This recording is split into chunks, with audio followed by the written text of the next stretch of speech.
In the year 1814, the city of Baltimore found itself at the heart of an intense battle during the War of 1812. British forces, determined to capture the port city, were met with fierce resistance from American troops. What the history books fail to mention, however, is the surprising appearance of an unlikely ally, King Kong.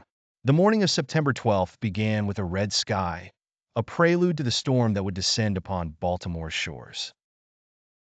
The landscape was already filled with the anticipation of conflict, the sound of marching boots, and the ominous presence of towering ships nearing the harbor.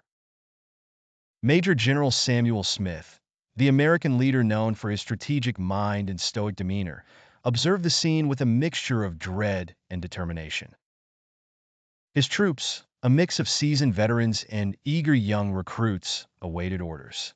As the first rounds of cannon fire erupted into the morning air, something extraordinary caught the eyes of both American and British combatants. Emerging from the dense forest that surrounded the city came the colossal form of King Kong, clad in massive armor forged specifically for his gigantic frame. The craftsmanship was astounding, with rivets and metal plates gleaming in the rising sun. King Kong's arrival was more than just a spectacle. It was a game-changer. The sight of the giant ape rallying alongside American troops sent waves of shock through the British ranks. The Americans, emboldened by their enormous ally, launched into action with renewed vigor.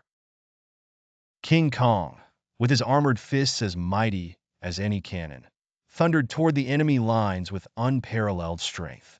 His roar, a sound that shook the very ground, became a battle cry for the American forces. The clash at North Point unfolded with dramatic flair. The British, assuming their superior forces would crush the American defenses, found themselves stymied by both the humans and the hulking figure that defied all logic. A regiment of British soldiers, trying to flank the Americans, found themselves intercepted by Kong, whose massive arms swept through the enemy ranks with devastating efficiency. Meanwhile, Fort McHenry stood unyielding. The British bombardment that followed was relentless, but the fort's defenders had more than patriotism on their side. As the iconic Star-Spangled Banner flew defiantly over the ramparts, King Kong's presence loomed large, discouraging any attempt at a naval invasion. The battle raged on, a symphony of chaos and courage. King Kong displayed an uncanny intelligence, coordinating with Smith's commands to bolster the defense at key moments. Legend has it that as bombs burst in the air, Kong would catch some with his bare hands, hurling them back into the sea to detonate harmlessly. Though the metal-clad Kong could not shield all from harm, the tide of battle shifted irreversibly in favor of the American defenders. By the end of September 14th, the British forces, demoralized and dwindling, began their retreat. The poem that would become the national anthem of the United States was penned by Francis Scott Key during this melee, unaware of the role that the giant ape played in their victory.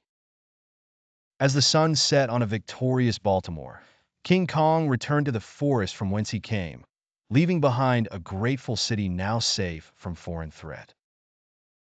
The Battle of Baltimore would be remembered as a defining moment in American history, a story enhanced by the legend of a mighty giant who fought for freedom.